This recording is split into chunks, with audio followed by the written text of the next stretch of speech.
Hello and welcome to Investonomics by ICICI Direct.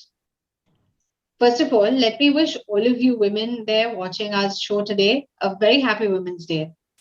Today we have with us one of the youngest women CEOs in our country, Ms. Radhika Gupta, the MD and CEO, Edelweiss AMC. She was also recently elected as the Vice Chairman of IMFI.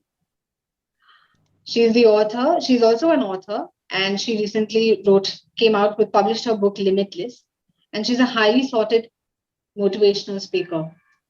Welcome, ma'am, and wish you a very happy Women's Day. Thank you so much for having me. And happy Uh, Women's Day to all your viewers, listeners. Thank you, ma'am. Ma'am, as you know, our topic for today is Own Your Dream. And for many of us, I mean, for a lot of women out there, you are the woman that has lived up to these three words. You've become a role model for many of us. We also live in a country where, as women, we're taught to be a little more demure, a little more muted. What advice do you have for women like us to achieve that dream that we all want to have? See, I think we're growing up in India that is truly full of opportunity. If you look at the men and women who grew up in India of the 1970s and 80s, we came from a background of scarcity. Career options were few, all of us remember the narrative of doctor, engineer, banega, and there was really no third choice. I think today, whether you want to be a tattoo artist or a mutual fund professional or set up a food business, today's India gives you that opportunity. And I think today's India and today's young India is confident, it's aspirational, it wants more from careers, from money. So I think the message for women is truly to own that ambition. Also, it's important to vocalize the ambition because I think as a woman, um, say it or not, as you rise, I've realized support is important. Family support, ecosystem support. And until people around you know your ambition, know the scale of what you want to do, they're not going to rally behind you. And, I have found that when you speak, you get a lot of help. And that sort of helps you in your journey. So I think have ambition, own the ambition, but also voice the ambition. That's extremely important. Um, and remember that, of course, and I'm sure we'll talk about this. Of course, the journey has ups and downs. Ambition is not an easy road, but it's important to start owning it and voicing it. Thank you. You've achieved great success in your life. What advice would you give to someone in their 30s? And what things would you have done differently today? What things should I have done differently? I think two things. One is I wish, although I think this is not doable, that I had a lot more self-confidence in my 20s and 30s. I wish I would have trusted my own inner voice because your inner voice is very powerful. I think it knows you well. Um, but, the world is a tough place and lots of things dim self-confidence. So I think that.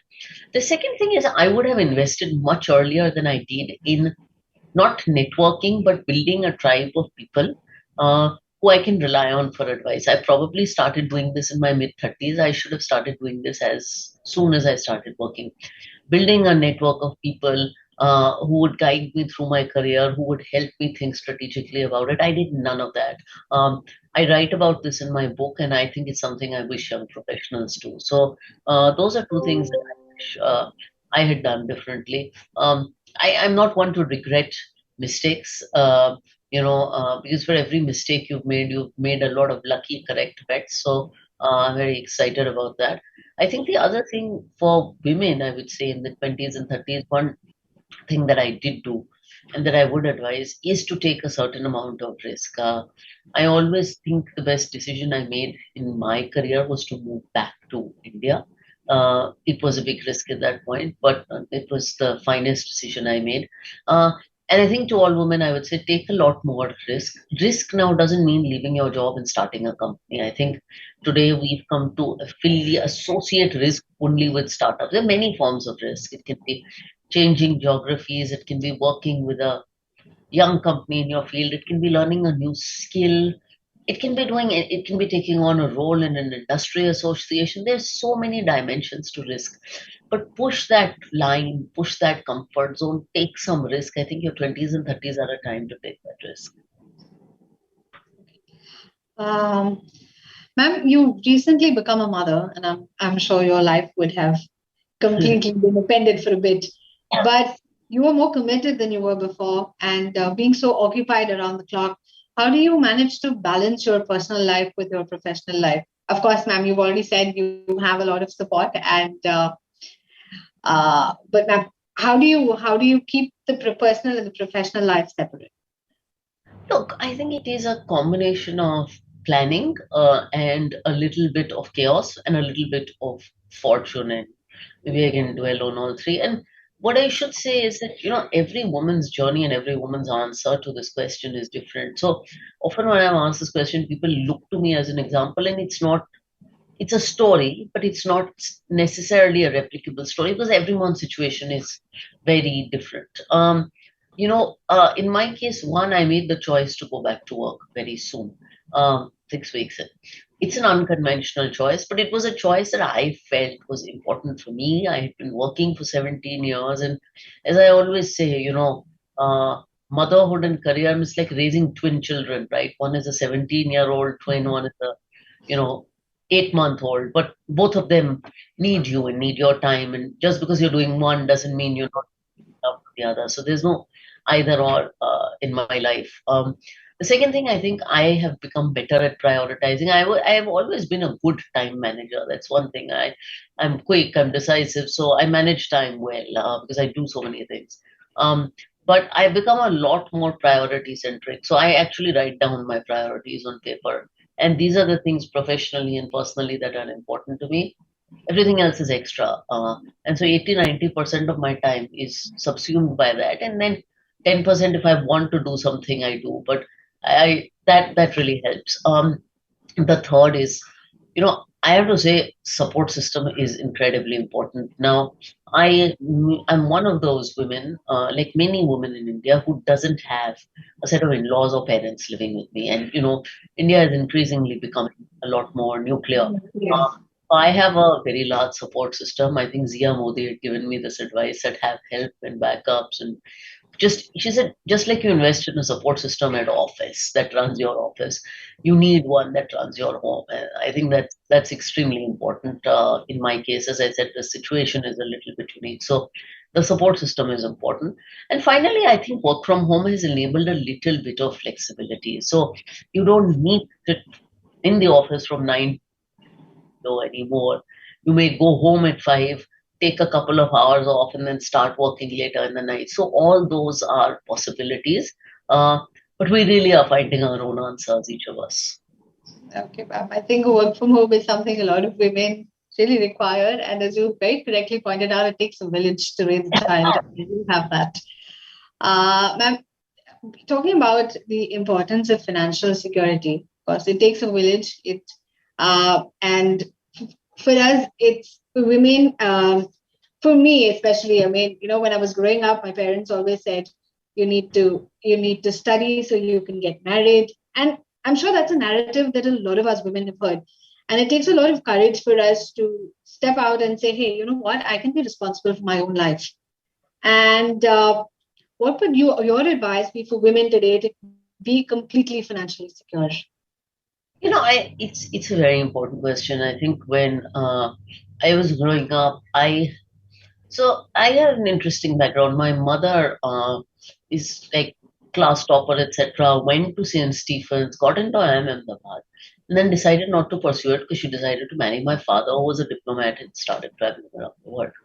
Now, she was very vocal when I was growing up that regardless of who I get married to and whose daughter I am, financial independence is extremely important. So, earning your own money. I mean, she's an economics student, and she said it finally all boils down to economics, right? And having economic independence for yourself is extremely important. So I was raised subconsciously with a lot of ambition, and I think the one thing I would say to any girl is be financially independent. I can't tell you how important it is, and there are so many reasons to do so. I think financial independence empowers you to make choices. It gives you a sense of identity. I hate these ads that sometimes get published, like mother, sister, daughter, etc., etc., etc. Now investor. I mean, she's someone, right? Beyond being, your relationships are not, your identity is not defined by, your relationships. So I think that's important. Once you, of course, have started earning, then you can move to the next step, which is saving. And I think women are bloody good savers. They don't need too much advice on that topic. Um, and then you can move to the third and final step, which is truly investing. And I think for that, there's a lot of help, and I'm sure we'll talk about it in this conversation. There's a lot of help, there's a lot of advice, and there are a lot of resources. Ma'am, so I'm going to end with this question, maybe slightly controversial. But there is a common saying that says women are better investors than men are. What's your take on that? I don't know, but they're certainly qualified to be as good investors. I think too much of the debate is better or worse. I think we are both 50% of the population. And at this point, when you talk to most women, perhaps the reason they don't invest is one of confidence. It's of believing, oh, this is a man's world. It's very alpha male. It's very technical. I don't know if you're better than men, but men have made lots of mistakes with money. It's very controversial statements. A lot of financial crises have happened with men running the show. So we're not certainly any worse. I have to say, we are very fine budget keepers. Mothers, grandmothers have run houses with limited resources and been outstanding CFOs of the houses. And they don't go and say, I'm Miss Warren Buffett and I'm so great, and they don't get epitaph, out of that, right? So they have all the ingredients to save. And I think as far as investing is about being goal oriented, about knowing the risks that are right for you, about being disciplined, about being long term, and women have those. Just because we don't talk stocks doesn't mean we don't know how to invest. Thank you so much. We're very, very, very glad that you joined us today. And again, to everyone and to you, ma'am, happy Women's Day. And thank you so much for being part of our show. Thank you. Thank you.